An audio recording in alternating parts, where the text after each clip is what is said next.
Hello and welcome to Byjus Exam Prep IAS. I welcome you all to a Hindu newspaper analysis for today. Also reminding you tomorrow, Wednesday, we have a live workshop for all of you exclusively on the Byjus Exam Prep app where we will be discussing why a career in civil services is so sought after. If you have any doubts regarding your UPSC preparation and regarding why is it that you should choose this career option, do join us for this live workshop where all your questions will be answered. The link to register for this free of cost workshop is given in the description of this video. Now let's begin with the very first article that talks about the problem of domestic violence that still exists in India despite multiple laws. Now you have seen how the news reports in the past month or so have been covering multiple cases of domestic violence, mainly in cases where the couple is not even married. In order to tackle these kind of issues, it's not like India does not have any laws. We do have the Protection of Women from Domestic Violence Act of 2005. In fact, this act also covers violence by your partner who is not really a married partner. Even then, the issues of domestic violence have remained an integral part of our society since a very, very long time, which is a major cause of concern. This also has been highlighted by the National Family Health Survey number 5, whose data has recently come out. As per the National Family Health Survey, 32% of married women, so almost one third, aged 18 to 49 have experienced emotional, physical, or sexual violence committed by their husband. The sad reality is, this number does not even include those kind of violence or those kind of attacks which are committed by other members of the family and not really the husband. As expected, these cases are found more in the rural areas as compared to the urban areas where the situation is slightly better and not drastically better. Also, the laws that are present, the one that we talked about, the 2005 law, although it does have certain stringent provisions, but they have not been effective for various reasons. You have to understand such kind of laws that actually say that punishment will be given to those who indulge in domestic violence. All these laws at the end of the day would only be applicable once the reporting of the case is done. This is where the National Family Health Service says the problem lies. Only 14% of women who have experienced this kind of violence have ever sought help. Now you can understand why. A woman who is facing these kind of issues from someone at her home, including her husband, many of the times they think that going to the police would mean breaking up the family. This is a classic case of the victim being blamed, where the woman herself is a victim, and if she goes to the police and she herself will be blamed that why is it that you are trying to break up the family. So this is a classic case of where you have to empower the victim and not blame her. But the current law has not been able to do that, as can be seen from this number from the National Family Health Survey. Not just this, there are a lot of women who even justify these kind of violence. The National Family Health Survey says women are much more likely to justify a scenario where domestic violence takes place as compared to men. Interestingly, the police also has to take a bit of the blame here. The police has been given the responsibility to report these kind of issues and take strict and immediate action. However, it has been seen in the past that their attitude towards women approaching them in case of domestic violence has not been helpful in most of the situations. Women who have reported these kind of experiences have said that they have been extremely cynical about the outcome because of the way that the police behaves. They are the ones who are blamed in most of the cases. They don't really get any help. Police usually says that no, everything is fine. You go back to your home. If it happens again, then come back to us. Because of which we have seen that the law has not been implemented properly. Also, the law talks about protection officers to be appointed specifically in the states to curtail these kind of problems. That also has not been done. Several states across the country have still not appointed protection officers. Now, let me share with you some of the important provisions of this law called the Protection of Women from Domestic Violence Act of 2005. First provision is medical. The woman who has been affected by any kind of violence at her home has the right to have medical aid given to her. NGOs also have to inform the women of her rights that she can go ahead and file such kind of report. There will be shelter homes also given so that women who are actually forced to go out of their house because they complain have somewhere to go. This is the biggest problem in our society. even though the women do raise their voice sometimes, they would have to be forced out of their homes, and in many cases, even their parents don't take the women back. The police has also been asked to consider the rights of the women and enforce these court orders given in favor of the women. Then the concept of protection officers, which we just discussed, has not been implemented by most of the states in India. A protection officer in the form of a woman has to be appointed by every state. The responsibility of the officer would be to inform the women of her rights, help women to get access to all the services, including approaching the police and approaching the court as well. There is one other aspect to this. It is not just a problem with India. Many countries around the world are facing this issue of domestic violence and they have not been able to curtail it. In fact, during the pandemic, when the COVID-19 lockdown was enforced almost across the entire world, we saw that the number of cases of domestic violence actually increased because of various reasons.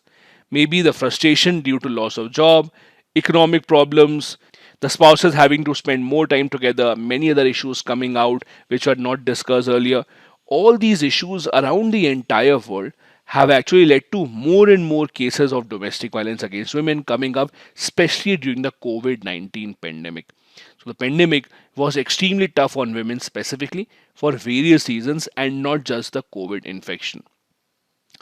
The next article that we have here talks about the Loss and Damage Fund that was established at the COP27 in Egypt. As you know, recently the COP27 of UNFCCC ended in Egypt, where the major decision that was taken was setting up something called Loss and Damage Fund. Now, this will be a funding arrangement specifically to help those countries which are facing adverse effects of climate change. Now, although the name of this fund is new, but experts say this is nothing new. Whenever such kind of meetings are held, the main demand from the developing and the least developed nations is to give them funding to battle against climate change. Developed world, on the other hand, first says that no, we will not be able to give funds, and even though they might agree later on, this agreement is never binding on them. Same is the case here with Loss and Damage Fund. So this is a fund where money should come in from the developed nations and it should be distributed to developing nations or small island nations that are the most vulnerable because of rising sea level across the entire world. Now the problem here is it is still not clear whether this would be over and above the $100 billion that is supposed to be collected every single year in the Green Climate Fund. As you know, the Green Climate Fund that has been targeted at collecting $100 billion every year from the developed nation has still not been able to meet its target. We still do not have a contribution of $100 billion in the Green Climate Fund. So many experts say when the existing fund itself is not enough, what is the point of making a new fund altogether? That is why, although many people are optimistic that this is a good sign for the future, the countries are accepting the fact that the small island nations need our help. On the other hand, the people who are familiar with these kind of meetings say that nothing really will change. The problem here is the developed nations have consistently opposed the fact that they are the ones who are liable for climate change. While it is proven across the entire world that their industrial progress in the 18th and 19th century is mainly the reason for our climate change problems, but the developed nations have always denied this particular fact and I rather blame the developing nations now that are trying to progress, including India, China, many other Asian and African countries as well. Because of this, only the developed nations have not been very open in contributing to these kind of funds. Now, interestingly, in the past few years, a group has come out in the open, speaking very openly about the need to contribute money for their help. That group is called AOSIS, which stands for Alliance of Small Island States. So this is a group of very small island nations in Pacific Ocean and in other parts of the world, which are the most vulnerable because of the rising sea levels, because they are at a very low level. If there is a rise in sea level of just a few feet, most of their country would be entirely submerged in water. So they are the ones who are now fighting for their right to stay alive. This group has for many years now demanded that a separate fund should be set up for them.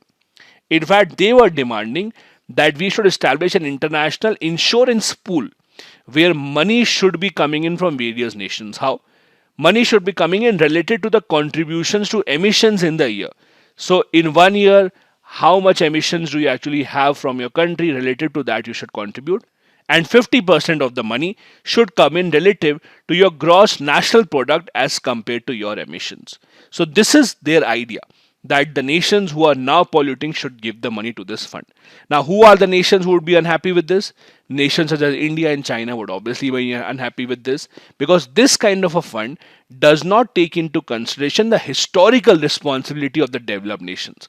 You are now saying that now whoever is actually undertaking greenhouse gas emissions should pay a lot of money, but you are ignoring the fact that many developed nations in the past have polluted the environment, and you're not fixing their responsibility. In fact, the developed nations, specifically in EU, have also talked about taxing fossil fuel firms. So EU has been contemplating this policy, that any product that now comes into EU from high emission nations, be it India, China, Saudi Arabia, etc., should have to pay an extra tax called the fossil fuel tax.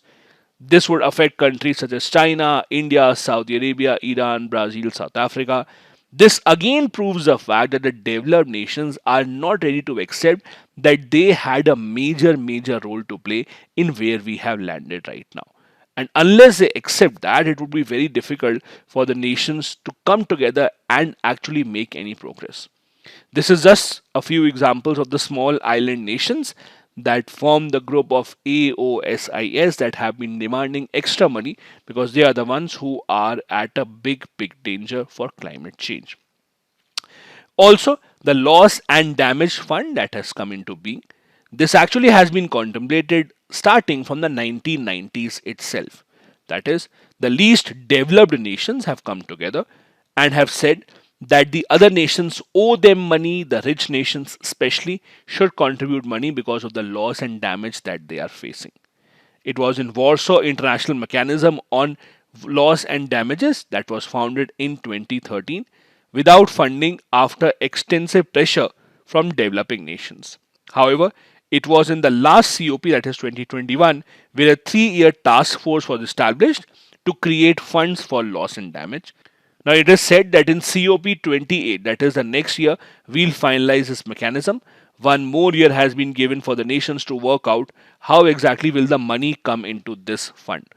Some developed nations, including New Zealand, Germany, Denmark, Canada, have already supported this, but many other heavy polluters such as US and China have still not spoken anything about this fund.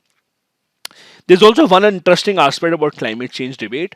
Whenever we talk about nations who want to fight against climate change, there are a few words that you keep on hearing, like adaptation and mitigation. Now, both of these are strategies to actually fight against climate change, but these are very different. Adaptation, which the article mentions, means the strategies that you apply to cope up with the impact of climate change, meaning that you have accepted that climate change is a reality, you cannot stop it. Now you have to imagine new kind of experiments, new kind of technologies to live with it, to adapt your life accordingly. On the other hand, mitigation would mean that you try to reduce the impact of climate change. The adaptation, for example, would be disaster management, flood protection. So you have accepted there will be floods. Now you make an infrastructure so that you can reduce the negative impact of flood as much as possible. Mitigation, on the other hand, means clean energy, making sure that you use more renewable, sustainable transportation, etc. Mitigation has to be global. It has to be from all the nations coming together and not just a few nations. Adaptation, on the other hand, has to be focused on your own local needs, because it really depends on what your infrastructure level is, it really depends on your geography, etc. This is the difference between these two important words that you keep on hearing whenever it comes to climate change debate. The next article that we have here talks again about the issue of same-sex marriage and also the Special Marriage Act that we discussed just a couple of days back. Now, as you know, the Supreme Court of India recently has asked the central government to give their opinion on whether or not they are fine with same-sex marriage being solemnized or being officiated under the Special Marriage Act of 1954. Now, as you know, in India, we have personal laws for marriage for every religion. So we have the Hindu personal law, we have the law for Muslims, we have the law for different religions. Then, apart from all of that, we have something called the Special Marriage Act of 1954. It simply says that people who are not covered under any of the other personal laws, they can get married under this Special Marriage Act of 1954. Now, what has happened is there have been multiple petitions filed in the Supreme Court by same sex couples who are arguing that they should be allowed the right to get married under the Special Marriage Act of 1954 because they are not recognized under any of the other personal laws. This is what the Supreme Court is now asking the central government, that what is your opinion in this regard. Now, interestingly, one of these matters actually came up in the last year, that is 2021.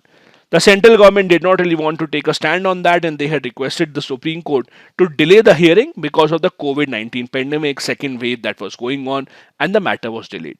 But now this matter has come up again. The author here in this article is saying that it is just a matter of time before India and other nations in the world actually recognize these rights. They say, if you look at the past few decades, there has been considerable progress towards liberal rights being given to people around the world. Yes, there may be a few exceptions with the US Supreme Court again taking away the right to abortion, but by and large, you see around the world, you see most of the nations, more and more rights, more and more freedoms and liberties are being given to people and not taken back. The author here gives you multiple examples. In 2005, for example, South Africa allowed same sex couples to get married.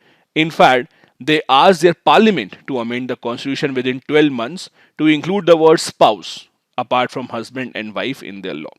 Australia made similar kind of changes in 2007 as well. In England also, in 2013, same-sex couples were allowed to have marriage.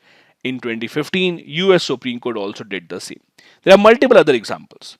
In India also, while the law does not recognize or legalize same-sex marriage, as you know, Section 377 of the IPC, that is homosexuality, has been taken away and it has been decriminalized. So we are also moving in that direction only. And the author here says that if we just delay it, it will not really matter because in the coming years it is bound to be legalized once again. That is the same sex marriage. In India, as I said, marriages are under personal laws which are specifically religion based in India, and those who are not covered under any of that are covered under the Special Marriage Act of 1954. There have been some interesting cases in India as well. Like in 2019, the Madras High Court had said that the word bride in the Hindu Marriage Act also includes trans women, and those intersex persons who identify them as women should also be included in the definition of the word bride. Not just this, right now, as you know, under the definition of Article 21, that is the right to life and personal liberty, even the right to marriage has been included by the Supreme Court. In the famous Hadia case of 2018, the Supreme Court had said that an adult person in India has a right to choose their partner and marry them irrespective of their religion. Thus, all these indicate towards the fact that in India also same-sex marriage shall be given recognition much sooner rather than later.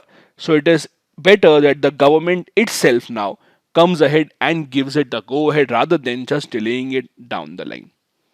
As you know, India has long been fighting against Section 377 of the IPC that criminalizes homosexuality.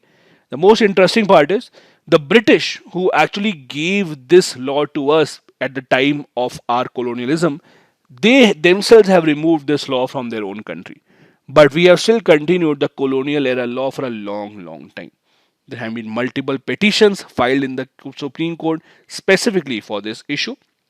Famously, as you know, there was the Nas Foundation case in Delhi High Court that first decriminalized homosexuality, saying that it violates Article 14, 15 and 21. The Supreme Court has taken different stands on this matter.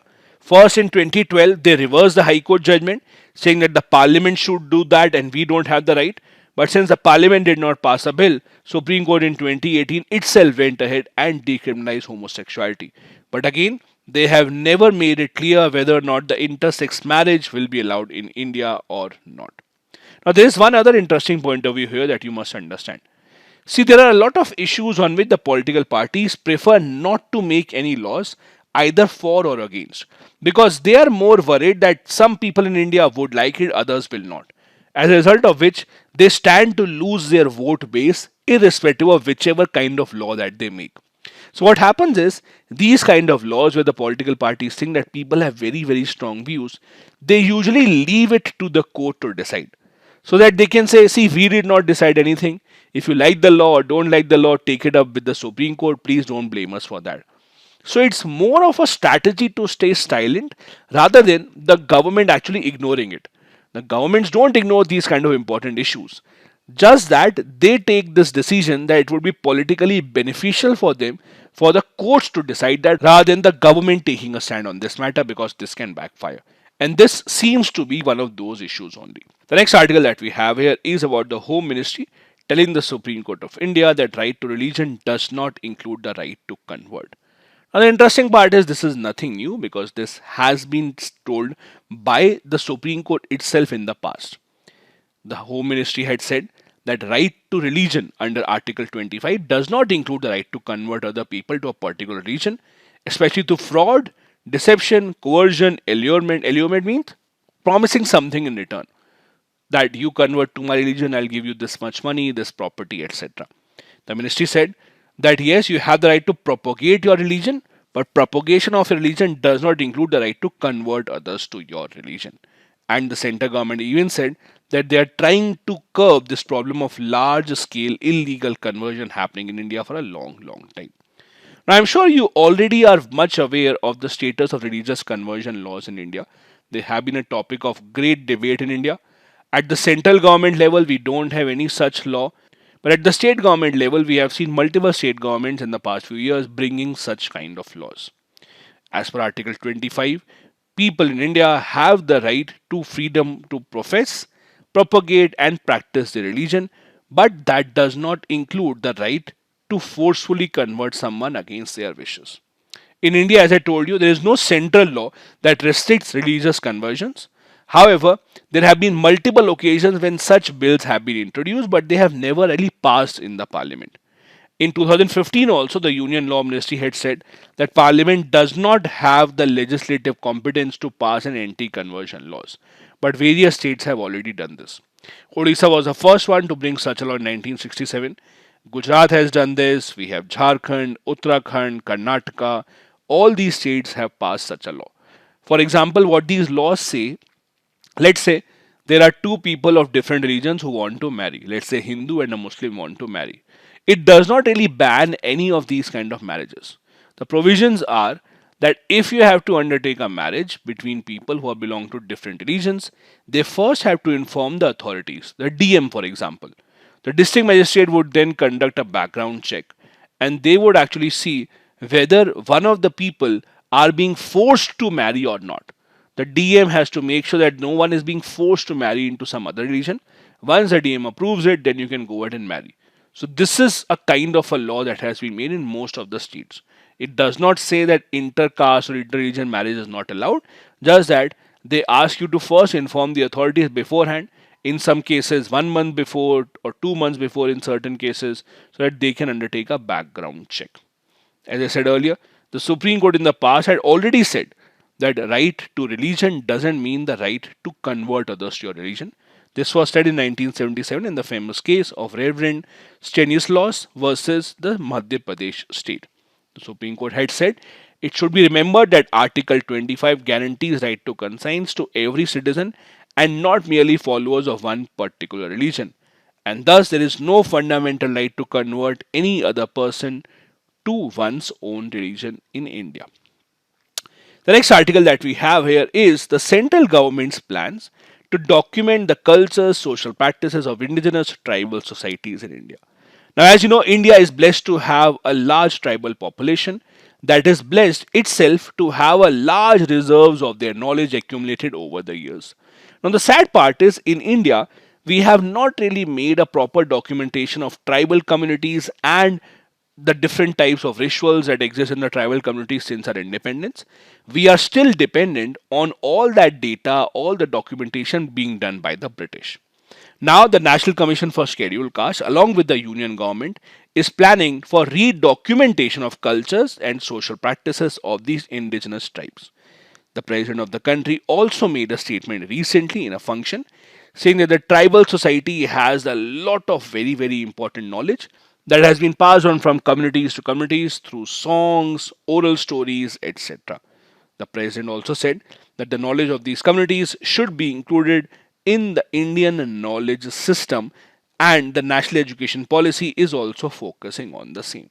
Now, if you want to read more about this, I would suggest you to go and check out the September issue of the Kurukshetra magazine.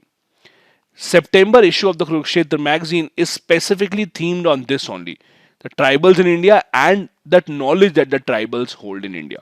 Now, from the same issue of the September magazine of Kurukshetra, I have given you certain very small summary here.